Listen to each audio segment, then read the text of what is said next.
Divide and rule series के पिछले episode में हमने देखा कि कैसे अपनी सत्ता बनाए रखने के लिए अंग्रेजों की तरह कांग्रेस भी भारत में जातिवाद का जहर घोलने की कोशिश कर रही है। लेकिन यही एकमात्र चाल नहीं है जो कांग्रेस ने अंग्रेजों से सीखी है।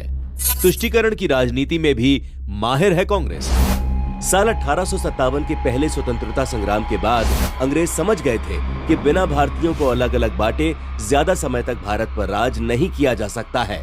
और यहां से हुई भारत में तुष्टीकरण की राजनीति की शुरुआत, जो 1909 में मार्ले मिंटो सुधार के नाम पर मुसलमानों की रिजर्व सीट से शुरू होकर 1947 तक आते आते पृथक देश के निर्माण यानी बंटवारे तक पहुंच गई।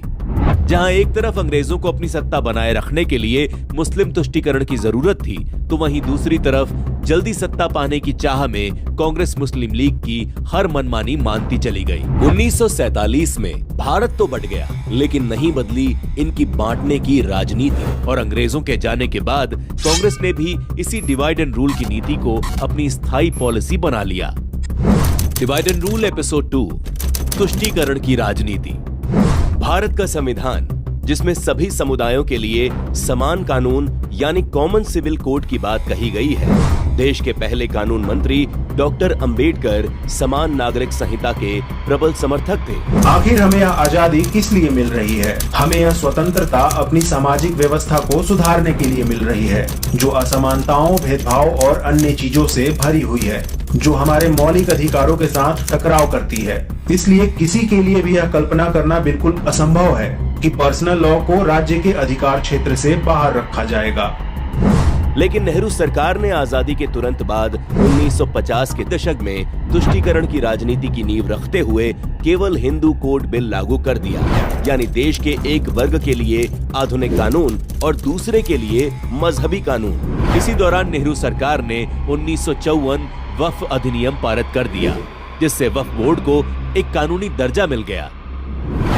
आज भारतीय सेना और रेलवे के बाद देश में सबसे ज्यादा करीब 8 लाख एकड़ की जमीन वक्फ बोर्ड के पास है। और इसके बाद आगे चलकर इसी क्रम में इंदिरा गांधी ने 1973 में मुस्लिम पर्सनल लॉ बोर्ड की स्थापना कर दी। जिस तरह अंग्रेज अलग अलग समुदायों के साथ अलग अलग व्यवहार करके देश को कई हिस्सों में बांटे रखते थे, वही काम आजादी के बाद अब कांग्रेस कर रही थी।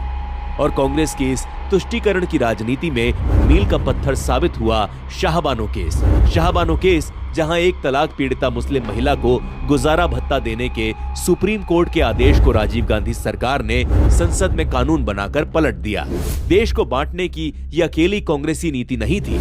आजादी के बाद भारत में 500 से ज्यादा रियासतों का विलय हुआ, लेकिन अकेले जम्मू और कश्मीर को अनुच्छेद 370 के आधार पर स्पेशल स्टेटस दिया गया। अस्थायी तौर पर लागू इस प्रावधान को कई दशक बीत जाने के बाद भी कांग्रेस सरकारों ने कभी हटाने की कोशिश नहीं की। अनुच्छेद 370 की मदद से जम्मू और कश्मीर को हमेशा देश से अलग थलग रखा गया।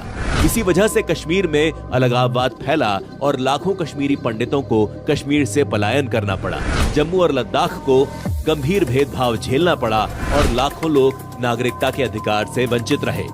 70 सालों तक कांग्रेस समेत सभी सेक्युलर पार्टियों ने धर्मनिरपेक्षता के नाम पर, तुष्टीकरण के नाम पर ऐसे ही जिन्नावादी, पृथकतावादी राजनीति को मजबूत किया, जिसका परिणाम ये हुआ कि आजादी के बाद Ras Khan, Dara Shikoh, Ashfaq Ullah Khan, brigadier Usman, Abdul Hamid, doctor APJ Abdul Kalam जैसे राष्ट्र नायक भुलाए जाते रहे और आतंकियों के मरने पर आंसू बहाए गए।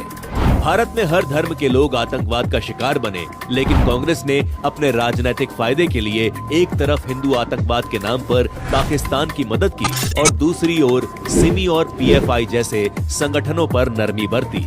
जाकिर नाइक का समर्थन किया और मुस्लिम लीग को सेक्युलर बताया गया। Muslim League is a completely secular party. There's nothing non-secular about Muslim League. Congress को देश के लिए हिंदू संगठन खतरा लगते हैं और कई मुद्दों पर तालिबान और अलकायदा के साथ भी कांग्रेस की सोच मिलती दिखती है। तुष्टीकरण की सोच इतनी खतरनाक है कि वो आतंकियों को बचाने के लिए अदालत तक पहुंच जाती है।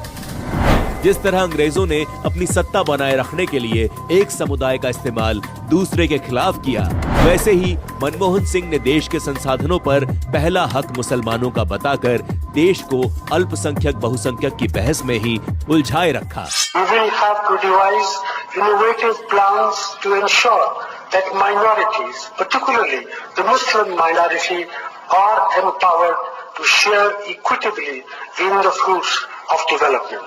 They must have the first claim on our resources. और इस तरह से वोट बैंक में अंधी कांग्रेस ने SC, ST और OBC वर्ग को हमेशा नजरअंदाज किया।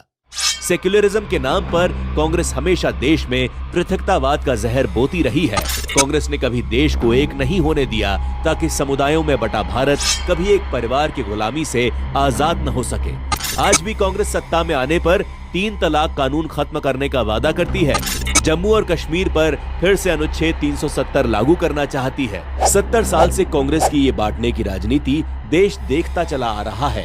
इसलिए डिवाइड एंड रूल सीरीज के अगले एपिसोड में हम देखेंगे कि कैसे कांग्रेस ने जातिवाद और तुष्टीकरण के साथ हिंदू विरोध की राजनीति के नाम पर भी देश को बांटा।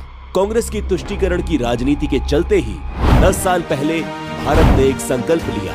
संकल्प सबका साथ, सबके विकास का। संकल्प धर्मों पंथों के भेदभाव से मुक्त भारत का। संकल्प आतंकवाद मुक्त भारत का। संकल्प तुष्टीकरण मुक्त भारत का। एक संगठित और मजबूत भारत का, जिसे कोई फूट डालो राज करो की नीति कभी टिका ना सके। इसीलिए आज का भारत इस डिवाइड एंड रूल की नीति को पहचान भी चुका है और नकार भी चुका है।